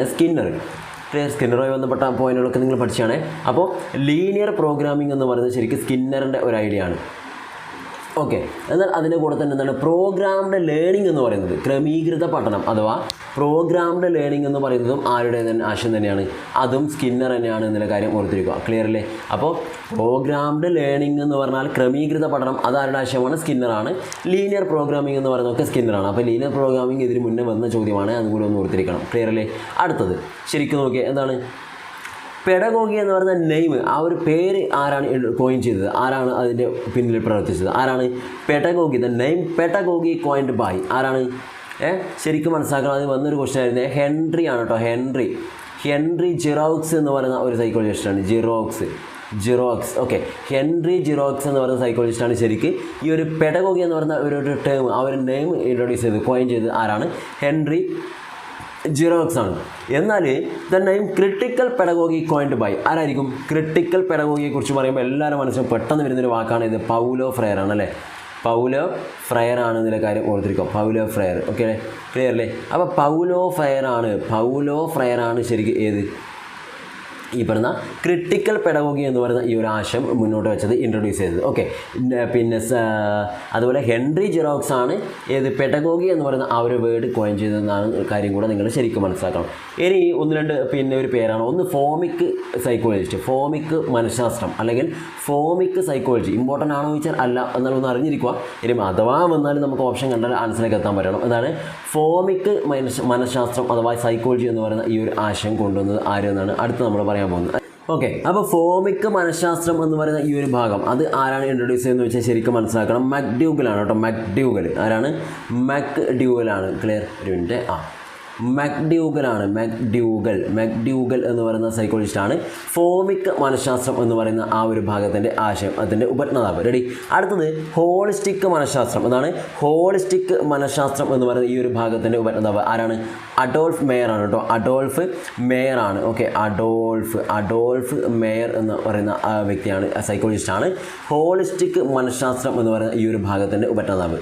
ലാസ്റ്റ് അതിൻ്റെ കൂടെ തന്നെ ഓർമ്മ അല്ലെങ്കിൽ മറവി എന്ന് പറയുന്ന ഈ ഒരു ഭാഗം, അതിൻ്റെ ആശയം. ഓക്കെ, മെമ്മറി, ഓർമ്മ, അതുപോലെ ഫോർഗോട്ടിങ്, മറവി, ഇതിനൊക്കെ ആശയത്തിന് ഉപജ്ഞാതാവായിട്ട് നമ്മൾ പഠിച്ചത് ആരാണ്? എബിംഗ് ഹൗസ് ആണ് കേട്ടോ. എബിംഗ് ഹൗസ് എന്ന് പറയുന്ന സൈക്കോളജിസ്റ്റാണ് ശരിക്ക് ഓർമ്മ അല്ലെങ്കിൽ മറവി എന്ന് പറയുന്ന ആ ഒരു ഭാഗത്തിൻ്റെ ഉപജ്ഞാതാവായിട്ട് നമ്മൾ അറിയപ്പെടുന്നത്. ഓക്കെ, അത്രയും കാര്യങ്ങൾ നിങ്ങൾ കൃത്യമായിട്ട് പിന്നെ മനസ്സിലാക്കി വെക്കുക. ഇനി അതിൻ്റെ കൂടെ തന്നെ നമ്മൾ പഠിക്കുന്ന കുറച്ച് കാര്യങ്ങളാണ്. ഒന്ന്, ഓക്കെ, അടുത്തതാണ് ഏക വ്യക്തി പഠന സിദ്ധാന്തമാണ് കേട്ടോ. ഏക പഠനമല്ല, ഏക വ്യക്തി പഠന സിദ്ധാന്തമാണ്. ഏക വ്യക്തി പഠന സിദ്ധാന്തം അല്ലെങ്കിൽ അത് മറ്റൊരു പേരും കൂടി നമ്മൾ അറിയപ്പെടാറുണ്ട്. എന്താണ്? ക്ലിനിക്കൽ മെത്തേഡ് എന്ന് പറയുന്നുണ്ട്. അപ്പോൾ അതിനൊക്കെ ഉപജ്ഞാതാവായിട്ട് നമ്മൾ അറിയപ്പെടുന്നത് ലെറ്റ്നർ വിറ്റ്മർ ആണ് അല്ലേ? ലെറ്റ്നർ നിങ്ങൾ പഠിച്ചിട്ടുണ്ട്. ലെറ്റ്നർ വിറ്റ്മർ ആണ് എന്നുള്ള കാര്യം കൃത്യമായിട്ട് മനസ്സിലാക്കുക. ലെറ്റ്നർ വിറ്റ്മർ ആണ് ആര്? ഏക വ്യക്തി പഠന സിദ്ധാന്തം അല്ലെങ്കിൽ കേസ് സ്റ്റഡി, അതും അല്ലെങ്കിൽ കേസ് സ്റ്റഡി എന്ന് പറയും, അതും അല്ലെങ്കിൽ എന്ത് നമ്മൾ പറയും ക്ലിനിക്കൽ സൈക്കോളജി, ക്ലിനിക്കൽ മെത്തേഡ്, അതിനൊക്കെ ഉപജ്ഞാതാവായിട്ട് നമ്മൾ അറിയപ്പെടുന്നത് ലെറ്റ്നർ വിറ്റ്മർ ആണ് എന്നുള്ള കാര്യം കൂടെ ഓർത്തിരിക്കുക. നെക്സ്റ്റ്, പഠന ശ്രേണി അല്ലെങ്കിൽ ഹയറാർക്കി ഓഫ് ലേണിംഗ് ആരാണ്? പഠന ശ്രേണി അഥവാ ഹയറാർക്കി ഓഫ് ലേണിംഗ് എന്ന് പറയുന്ന ഈ ഒരു ആശയം ആരാണ് കൊണ്ടുവന്നത്? പഠന ശ്രേണി അഥവാ ഹയറാർക്കി ഓഫ് ലേണിംഗ് എല്ലാവർക്കും അറിയുന്നത് തന്നെയാണ്, നോ ഡൗട്ട്. ഗാഗ്നയാണ്, റോബർട്ട് എം ഗാഗ്നയാണ് ഇതിൻ്റെ കാര്യം കൃത്യമായിട്ട് മനസ്സിലാക്കണേ. ഗാഗ്നയാണ് പഠന ശ്രേണി അഥവാ ഹയറാർക്കി ഓഫ് ലേണിംഗ്. എന്നാൽ ആത്മസാക്ഷാത്കാര സിദ്ധാന്തം അല്ലെങ്കിൽ സെൽഫ് ആക്ച്വലൈസേഷൻ തിയറി എല്ലാവർക്കും അറിയാം ആരാണ്? എബ്രഹാം മാസ്ലോയാണ് അല്ലേ? എബ്രഹാം മാസ്ലോയാണ്. ഇവിടെ വിട്ടുപോയ ഒന്ന് രണ്ട് പേര് ചേർത്തുന്നേ ഉള്ളൂ. എബ്രഹാം മാസ്ലോയാണ് ഏത്? ആത്മസാക്ഷാത്കാര സിദ്ധാന്തം എന്നുള്ള കാര്യം കൂടെ ഓർത്തിരിക്കും. അപ്പോൾ ഗാഗ്ന എന്താണ്? ഹയറാർക്കി ഓഫ് ലേണിംഗ് ആണ്, പഠന ശ്രേണിയാണ്. ഇവിടെ എന്താണ്? ആത്മസാക്ഷാത്കാര സിദ്ധാന്തം അഥവാ സെൽഫ് ആക്ച്വലൈസേഷൻ തിയറിയാണ്. ഇനി അതിൻ്റെ കൂടെ തന്നെ ഒന്ന് രണ്ട് പിന്നെ റയറായിട്ട് വരുന്ന കുറച്ച് കാര്യങ്ങൾ. ഒന്ന്, ഫൈ ഫിനോമിനൻ അല്ലെങ്കിൽ ഫൈ പ്രതിഭാസം എന്ന് പറയുന്നത് എന്താണ്? അല്ലെങ്കിൽ ആരാണ് അതിനെ ഇൻട്രൊഡ്യൂസ് ചെയ്യുന്നത്? ആരാണ്? ഫൈ ഫിനോമിനൻ അഥവാ ഫൈ പ്രതിഭാസം. ചിലപ്പോൾ നമ്മൾ കേട്ടിട്ടൊന്നും ഉണ്ടാവില്ല. ആരാണ്? വേർത്തിയമറാണ് കേട്ടോ. അങ്ങനെ ഒരാൾ പേര് നമുക്ക് അറിയുന്നതുകൊണ്ടാണ് ഞാനത് പറഞ്ഞത്. വേർത്തിയമറാണ്. ഓക്കെ, അപ്പോൾ ശരിക്കും മനസ്സിലാക്കുക. ഗസ്റ്റാൾട്ട് തിയറിയൊക്കെ വേർത്തിയമറാണ്. അതിൻ്റെ കൂടെ തന്നെ മനസ്സിലാക്കുക ഫൈ ഫിനോമിനൻ എന്ന് പറയുന്നത് അല്ലെങ്കിൽ ഫൈ പ്രതിഭാസം ആരാണ്? വേർത്തിയമറാണ് എന്നുള്ള കാര്യം കൂടെ ഓർത്തിരിക്കുക. നെക്സ്റ്റ്, തിയറി ഓഫ് കണക്ഷനിസം അഥവാ സംബന്ധവാദം ആരാണ്? തിയറി ഓഫ് കണക്ഷനിസം അഥവാ സംബന്ധവാദം എന്ന് പറയുന്നത് ഇൻട്രൊഡ്യൂസ് ചെയ്തത് ആരാണ്? സംബന്ധവാദം ഒരു സംശയം വേണ്ട, തൊണ്ടൈക്കാണ് കേട്ടോ. തൊണ്ടൈക്കാണ് എന്നുള്ള കാര്യം കൂടെ ഓർത്തിരിക്കണം. തൊണ്ടൈക്കാണ്. ഓക്കെ, അപ്പോൾ തിയറി ഓഫ് കണക്ഷനിസം എന്ന് പറയുന്നത് സംബന്ധവാദം എന്താണ്? തൊണ്ടൈക്കാണ് എന്നുള്ള കാര്യം കൃത്യമായിട്ട് മനസ്സിലാക്കുക. നെക്സ്റ്റ്, പ്രവർത്തനാനുബന്ധന സിദ്ധാന്തം അല്ലെങ്കിൽ തിയറി ഓഫ് ഓപ്പറന്റ് കണ്ടീഷനിങ് ആരാണ്? പ്രവർത്തനാനുബന്ധന സിദ്ധാന്തം അഥവാ തിയറി ഓഫ് ഓപ്പറന്റ് കണ്ടീഷനിങ് ഒരു സംശയം വേണ്ട, സ്കിന്നറാണല്ലേ? എല്ലാവർക്കും അറിയാം, സ്കിന്നറാണ്.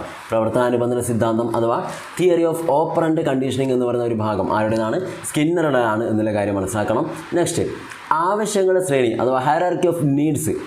ഇങ്ങനെ ചോദിച്ചാൽ നമ്മൾ എന്ത് തന്നെ പറയണം? ആവശ്യങ്ങളുടെ ശ്രേണി അഥവാ ഹയറാർക്കി ഓഫ് നീഡ്സ് എന്നറിയപ്പെടുന്നതും ആരെന്നെയാണ്? എബ്രഹാം മാസ്ലോയാണ് എന്നുള്ള കാര്യം ഓർത്തിരിക്കുക. അപ്പോൾ അതിവിടെ പറഞ്ഞ പോലെ തന്നെ ആത്മസാക്ഷാത്കാര സിദ്ധാന്തം എന്ന് തന്നെ പറയണമെന്നില്ല, ഇങ്ങനെയും ചോദിക്കാം. അപ്പോൾ എബ്രഹാം മാസ്ലോയാണ് എന്നുള്ള കാര്യം ശരിക്കും മനസ്സിലാക്കി വെക്കണേ. ഓക്കെ, ആരും തെറ്റിക്കാൻ പാടില്ല. ഇതൊക്കെ കഷ്ടപ്പെട്ട് നമ്മൾ ഒരുപാട് സമയമായിട്ട് ഇങ്ങനെ പറഞ്ഞുകൊണ്ടിരിക്കുന്നതാണ്. Next, theory of trait approach ആരാണ്? ഇന സമീപന സിദ്ധാന്തം കൊണ്ടുവന്നത് അല്ലെങ്കിൽ ഇന സമീപനത്തിൻ്റെ ഉപജ്ഞാതാവ് ആരായിരിക്കും? ട്രൈറ്റ് അപ്രോച്ച് എന്ന് പറയുന്നത് ആരാണ്? GW ആൽപോർട്ട് ആണ് എന്നുള്ള കാര്യം കൂടെ മനസ്സിലാക്കി വെക്കണേ. ആൽപോർട്ടാണ്. ഓക്കെ, ആൽപോർട്ട് എന്താണ്? ട്രൈറ്റ് അപ്രോച്ച് എന്ന് പറയുന്നത് GW ആൽപോർട്ട് ആണ് എന്നുള്ള കാര്യം കൂടെ ഓർത്തിരിക്കുക. റെഡി? നെക്സ്റ്റ് സെൽഫ് തിയറി ആരായിരിക്കും? സെൽഫ് തിയറി നിങ്ങൾ റിയൽ സെൽഫ്, ഐഡിയൽ സെൽഫ് എന്നൊക്കെ പറഞ്ഞുകൊണ്ടൊക്കെ നിങ്ങൾ പഠിച്ചിട്ടുണ്ട്. അപ്പോൾ സെൽഫ് തിയറി എന്ന് പറയുന്ന ഈ ഒരു ആശയം കൊണ്ടുവന്നാരാണ്? കാൾ റോജേഴ്സ് ആണ് അല്ലേ? കാൾ റോജേഴ്സ് ആണ് എന്നുള്ള കാര്യം ഓർത്തിരിക്കണേ. സെൽഫ് തിയറി കൊണ്ടുവന്നത് കാൾ റോജേഴ്സ് ആണ് എന്നുള്ള കാര്യം കൂടെ ഓർത്തിരിക്കുക. ഓക്കെ, അടുത്തത് ബോണ്ട് തിയറി. ഓക്കെ, എന്താണ് പേര്? Bond theory. ഒറ്റ മിനിറ്റ്, ചാർജിങ്ങിൻ്റെ ഒരു പ്രശ്നം വന്നിട്ടുണ്ട്. ഒരു മിനിറ്റ്. ഞാനിപ്പം നല്ല വന്ദേ ഭാരതൊക്കെ പോകുന്ന പോലെ ജെറ്റ് എഞ്ചിൻ വിടുന്ന പോലെ ഒന്ന് വിട്ടതേ. അപ്പോൾ ആരും ചിലപ്പോൾ ഫോളോ ചെയ്യുന്നതിലൊക്കെ ബുദ്ധിമുട്ട് ഉണ്ടായേക്കാം. അതൊക്കെ ഒന്ന് ക്ലിയർ ചെയ്യണം. ശരി, അടുത്തതാണ് ബോണ്ട് തിയറി എന്ന് പറയുന്ന ഒരു ഭാഗം. ബോണ്ട് തിയറി എന്ന് പറയുന്നതും ആരുടെ ആശയം തന്നെയാണ്? തോണ്ടൈക്കിൻ്റെ ആശയം തന്നെയാണ് എന്നുള്ള കാര്യം ഓർത്തിരിക്കുക. തോണ്ടൈക്കിൻ്റെ തന്നെയാണ്. ട്രയൽ ആൻഡ് എറർ ലേണിംഗ് ഒക്കെ പറയുന്നത് അതിൻ്റെ കൂടെ തന്നെയാണ് ബോണ്ട് തിയറി.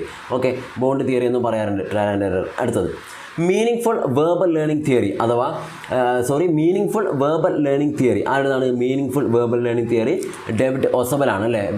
ഡേവിഡ് ഒസബലാണ് എന്നുള്ള കാര്യം ഓർത്തിരിക്കുക. ഒസബൽ അല്ലെങ്കിൽ അസുബൽ എന്നും പറയാറുണ്ട്. അസുബൽ ഇങ്ങനെയും കണ്ടിട്ടുണ്ട് ചില പുസ്തകത്തിൽ. അസുബൽ എന്നും പറയാറുണ്ട്, ഒസബൽ എന്നൊക്കെ കണ്ടിട്ടുണ്ട്. അതുപോലെ reception learning theory, subsumption learning theory ഇതിനൊക്കെ ചോദിച്ചാൽ എല്ലാം ആരെന്നെയാണ്?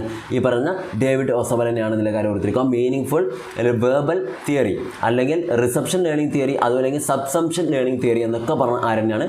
ഡേവിഡ് ഒസബലാണ് എന്നുള്ള കാര്യം ഓർത്തിരിക്കുക. അപ്പോൾ ഇത്രയാണ് നമ്മളിപ്പോൾ വളരെ പ്രധാനമായിട്ട് കുറച്ച് കാര്യങ്ങൾ ഇപ്പോൾ നമ്മൾ ചർച്ച ചെയ്തത്.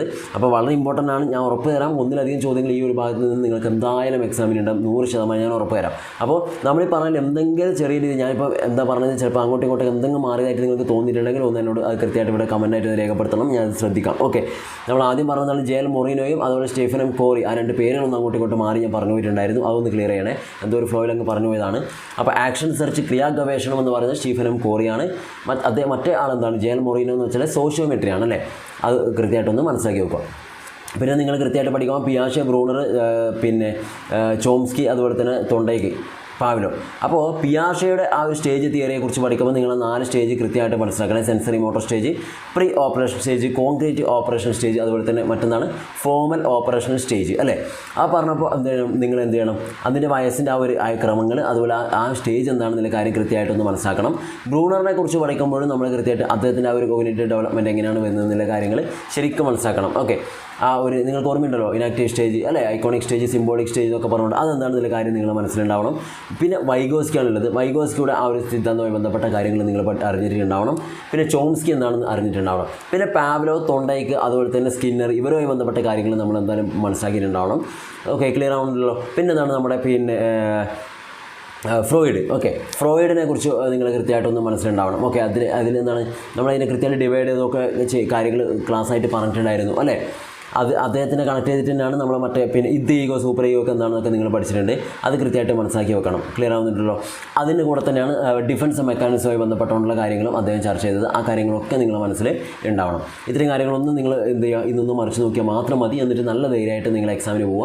ഉറപ്പായിട്ട് നിങ്ങൾക്ക് നല്ല രീതിയിൽ സ്കോർ ചെയ്യാൻ വേണ്ടി പറ്റും. അപ്പോൾ തീർച്ചയായിട്ടും എക്സാം കഴിഞ്ഞാലും നല്ലതായാലും മോശമായാലും ആർക്കും മോശമാവില്ല, ഉറപ്പാണ്. എന്നാലും ഞാൻ പറയുവാണ്, അങ്ങനെ നെഗറ്റീവായിട്ട് തോന്നിയാൽ പോലും ഒന്ന് അറിയിക്കണം, എന്നോട് എന്തായാലും ഒന്ന് പറയണം. റെഡി? പിന്നെ നിങ്ങളുടെ ക്വസ്റ്റ്യൻ പേപ്പർ എനിക്കൊന്ന് നമ്മുടെ വാട്സാപ്പ് നമ്പറിലേക്ക് എന്ത് ചെയ്യണം, പരീക്ഷ കഴിഞ്ഞ് ഒന്ന് അയച്ചു തരാൻ പറ്റണം.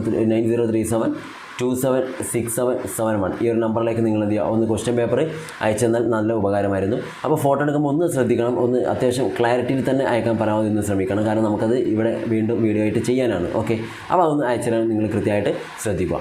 അപ്പോൾ എല്ലാവരും നന്നായിട്ട് എക്സാം എഴുതുക. ഉറപ്പാണ് നിങ്ങൾക്ക് എല്ലാവർക്കും നന്നായിട്ട് സ്കോർ ചെയ്യാൻ വേണ്ടി പറ്റും. All the best. ഓക്കെ, ഇനി എന്തെങ്കിലും സംശയമുണ്ടോ നിങ്ങൾ ഈ ഒരു വീഡിയോ സെഷൻ്റെ കമൻറ്റ് സെഷനിൽ നിങ്ങൾ ചെയ്താൽ മതി. ഇനി ഞാൻ ഈ പറഞ്ഞതിൽ കൂടുതലായിട്ടുള്ള കാര്യങ്ങൾ ഒരുപാട് പോയിന്റുകൾ വിട്ടിട്ടുണ്ട്, എനിക്ക് ഉറപ്പാണ്, എനിക്കറിയാം.